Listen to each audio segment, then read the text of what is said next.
Tom Bridge is next. Tom helps small companies manage their technology and most importantly helps digital denizens love their city. That's right. Evening, everybody. Y'all having fun yet? Yeah. How great were those first two talks? Can we give it up for these guys? So I'm a little bit nervous here, but I'm here tonight to tell you about technology. And I'm here to tell you that better technology doesn't always win. And that's awesome. And that's as important, and you should care about that. But to do about that, I got to talk about STS first. Science and Technology Studies. And so we're going to talk about science and technology studies. And what does that mean? Because it sounds like a great little buzzword you'd put in your sweet presentation. And so we get to talk about sociology, sociology of technology, history of technology, and philosophy of technology. First, we're going to talk about the old, technological determinism. Evil technological determinism, which says that humanity has no control over the technology that it creates. But, as William Gibson says, the street will find its own uses for things. And so you can use your sweet beat-up washer as an awesome chicken coop. Because that's a great thing to do. And so we can talk a little bit about the problem with technological determinism. There's no accounting for people. There's no accounting for the agency that people bring to the technological discussion and that groups of people can bring to that process. So battles between technological systems exist, and we deal with them every day. One of the most famous is up on that screen. You recognize the logo on the left? Of course you don't. It's Betamax. It didn't make it out. And so it was one of those places where, I was going to say, most of the people in the room didn't get that joke because they're under 25. So it's good for us old people to talk about these things. So we got to talk about the relevant social groups in any given player. You've got to talk about the makers and the inventors, but then you've also got to talk about the users. You've got to talk about the people whose problems you're solving with your technology. And then you've also got to talk about the interpretative flexibility, which is one of those big, huge words that means we got to figure out what the problem is that we're solving, and then we got to solve it. And we got to figure out which solutions out there make for the best solutions, because they're not all equal. And then at the end, we get to choose a winner, and that's what making conclusions are.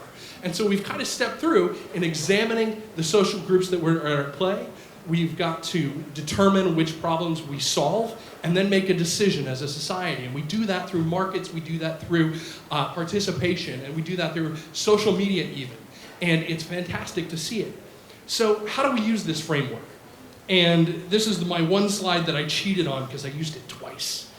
And we get to talk about what do we do with this framework for examining technological systems. We get to identify and assess the social groups. That's the biggest, hugest part of the social construction of technology. You have to figure out who's your market. You got to figure out who's using your technology. And better, what are they using it for?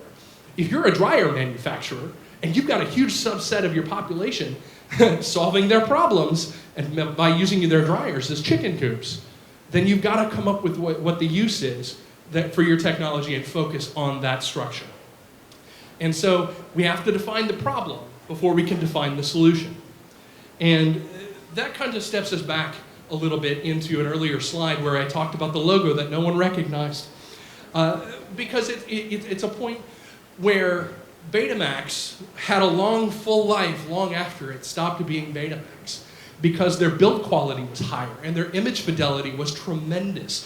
Any of the original Betamax players out there are probably still working today, not because there aren't any more tapes for them, but really it's just a matter of they were fantastically made. And so the loss of your one market isn't the end of your technology. Betamax goes on to become Betacam SP, which if any of you have ever been to a television studio, you have seen row upon row upon row of phenomenally expensive Betacam SP decks and Digibeta decks and now HD cam decks. That's what's in the broadcast world. They rewrote their solution.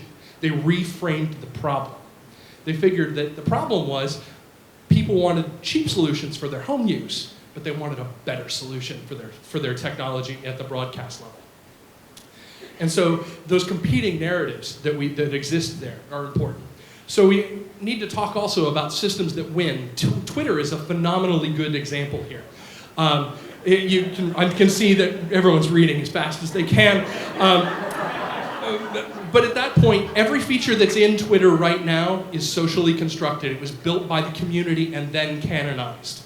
So that's why it beat Jaiku. That's why it beat Pounce and the other competitors in that space, because they listened to their users and they solved their problems for you. Design is not just what it looks like. Design is how it works. And so that's what you have to take away from this when you're analyzing any technology. Design is how it works. Make it work.